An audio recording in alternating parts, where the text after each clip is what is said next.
ഇന്നത്തെ വീഡിയോ നമ്മൾ കമ്പ് മുറിച്ചിട്ട് എങ്ങനെയാണ് പുതിയ തക്കാളി ചെടി ഉണ്ടാക്കിയെടുക്കുന്നതെന്നാണ് കേട്ടോ. അപ്പോൾ നമ്മുടെ മദർ പ്ലാന്റിൽ നിന്ന് ഈ ഇലയുടെയും കമ്പിൻ്റെയും ഇടയ്ക്കായിട്ട് വരുന്നത് ഇങ്ങനത്തെ ശാഖകളാണ് സക്കേഴ്സ് എന്ന് വിളിക്കുന്നത്. ഈ സക്കേഴ്സാണ് നമ്മൾ മുറിച്ച് നടേണ്ടത്.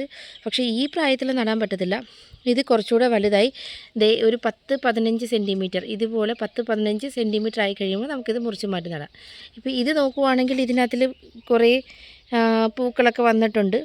അപ്പോൾ അതൊന്നും കാര്യമാക്കേണ്ട. അത് നമ്മൾ മുറിച്ച് നട്ട് കഴിഞ്ഞാൽ നമുക്ക് അത് കിളിച്ച് കഴിഞ്ഞാൽ അന്നേരം മുതലേ അതിൽ കായ്കൾ ഉണ്ടായിക്കൊണ്ടേയിരിക്കും. അപ്പോൾ നമ്മൾ നോക്കിയത് ഈ പൂക്കളൊക്കെ പിടിച്ച് നിൽക്കുന്ന ഈ കമ്പ് ഒന്നും നോക്കാതെ നമ്മൾ മുറിച്ചെടുക്കുകയാണ്. പൂക്കളുണ്ടെന്നുള്ള വിഷമമൊന്നും വിചാരിക്കേണ്ട. ഈ കമ്പ് മുറിക്കുക, ഈ കമ്പ്. ഓക്കെ,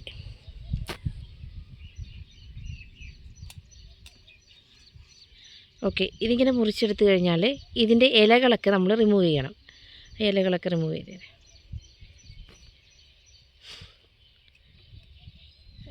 നമ്മൾ ഇലകളൊക്കെ ഇങ്ങനെ നിർത്തി കഴിഞ്ഞാൽ അതിന് കൂടി വേണ്ട എനർജി ഈ ചെടി കണ്ടെത്തേണ്ടി വരും. അതുകൊണ്ട് നമ്മൾ മാക്സിമം വലിയ ഇലകളൊക്കെ കളഞ്ഞ് ഈ ഇലയും കൂടെ കളഞ്ഞേരെ. സാധാരണ പൂക്കളും കൂടെ കളഞ്ഞാണ് നിർത്താറ്. ഞാനിപ്പോൾ പൂക്കൾ കളയുന്നില്ല. ഞാനങ്ങനെ പരീക്ഷിച്ച് നോക്കിയിട്ടുണ്ട്. പൂക്കൾ നിർത്തിയിട്ട് തന്നെ അതിൽ പെട്ടെന്ന് തന്നെ ആ പൂക്കൾ കായ്കളായി വന്നിട്ടുണ്ട്. ഇത് ഞാൻ അങ്ങനെ മാറ്റി വെച്ച കുറേ തക്കാളിയുടെ കൊമ്പുകളാണ്. ഇത് ഞാൻ പൂക്കളോട് കൂടി തന്നെയാണ് മാറ്റിയത്. കുഴപ്പമില്ല, നന്നായിട്ട് കിളിച്ച് വരുന്നുണ്ട്. പക്ഷേ എപ്പോഴും ശ്രദ്ധിക്കേണ്ട ഒരു കാര്യം, ഇതിന് നല്ല വെള്ളം, എപ്പോഴും പ്രോപ്പറായിട്ട് വെള്ളം, ഇത് നന്നായിട്ട് കിളിച്ച് വരുന്നിടം വരെ വെള്ളം ഒഴിച്ചു കൊടുക്കുക എന്നുള്ളതാണ്. ഇവിടെയാണെങ്കിൽ ഒരു പൈപ്പ് പൊട്ടി ഇങ്ങനെ വെള്ളം പോകുന്നുണ്ടായിരുന്നു. അപ്പോൾ അതിൻ്റെ സൈഡിലായിട്ടാണ് ഞാൻ വെച്ച് കൊടുത്തിരിക്കുന്നത്. അതുകൊണ്ട് എപ്പോഴും ഇതിന് വെള്ളം ഉണ്ടാവും. അതുകൊണ്ട് വെച്ചപ്പം മുതൽ തന്നെ ഇങ്ങനെ തന്നെയാണ്, വാടിയിട്ടേ ഇല്ല. സോ നമ്മൾ പ്രോപ്പറായിട്ട് വെള്ളം ഒഴിച്ചു കൊടുക്കാൻ വേണ്ടി ശ്രദ്ധിക്കുക. ഓക്കെ, ഞാൻ കമ്പ് കുത്തി വെച്ചതിന് ശേഷം ഇത് ചരിഞ്ഞ് വീണ് പോയി അവിടെ കാറ്റത്ത്. എന്നിട്ടും അവിടെ വേര് വന്നേക്കുന്നത്, നന്നായിട്ട് വെള്ളം ഉള്ളതുകൊണ്ടാണ് അങ്ങനെ വേര് വന്നേക്കുന്നത്. ഇനി നമുക്കിത് വേണമെങ്കിൽ മാറ്റി നടാം, അല്ലെങ്കിൽ ഇവിടെ തന്നെ നിർത്തി കിളിപ്പിക്കാം. അപ്പോൾ എപ്പോഴും ശ്രദ്ധിക്കേണ്ടതെന്ന് പറഞ്ഞാൽ വലിയ ഇലകളൊക്കെ മുറിച്ച് ഇതുപോലെ ചെറിയ 1-2 ഇലകൾ മാത്രം നിർത്തിയാൽ മതി.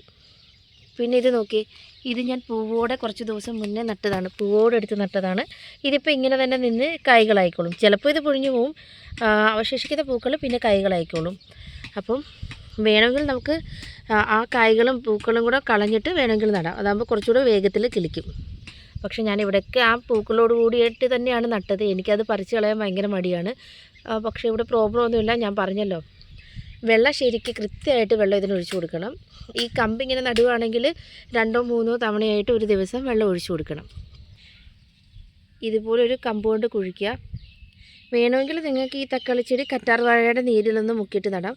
അപ്പം വേഗം വേര് വരാൻ ചാൻസ് ഉണ്ട്. ഇതിപ്പോൾ ഞാൻ അങ്ങനെയൊന്നും ചെയ്യുന്നില്ല. അവിടെ നിറയെ വെള്ളം ഉള്ളതുകൊണ്ട് ഞാൻ അങ്ങനെ തന്നെ അങ്ങ് നടുകയാണ്. ഇനി ഒരാഴ്ചത്തേക്ക് പ്രോപ്പറായിട്ട് വെള്ളം ഒഴിച്ചു കൊടുക്കുകയാണെങ്കിൽ ഇത് പെട്ടെന്ന് തന്നെ വേര് മുളയ്ക്കും. പിന്നെ നിങ്ങൾക്ക് വേണ്ട സ്ഥലത്തേക്ക് മാറ്റി വെക്കാം.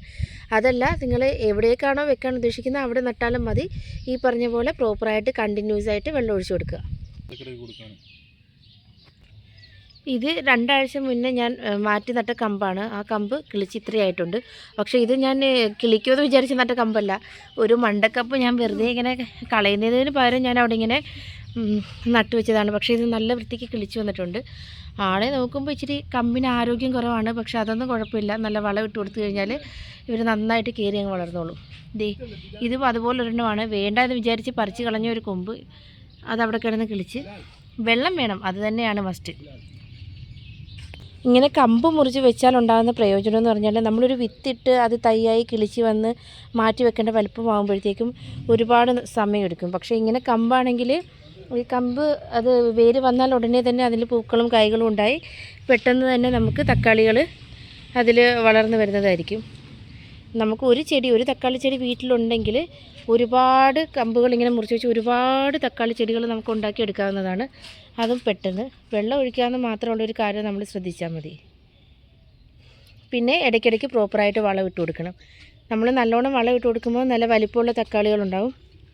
അത് മാത്രമല്ല, നമ്മൾ ഈ മുറിച്ച് വെക്കാൻ ഉപയോഗിച്ച കമ്പുകളുണ്ടല്ലോ, ഞാൻ പറഞ്ഞല്ലോ അത് സക്കേഴ്സാണെന്ന്. ആ സക്കേഴ്സ് ഇടയ്ക്കിടയ്ക്ക് നമ്മൾ എന്ത് ചെയ്യണം, നമ്മുടെ ചെടിയിൽ നിന്ന് റിമൂവ് ചെയ്ത് കൊടുക്കണം.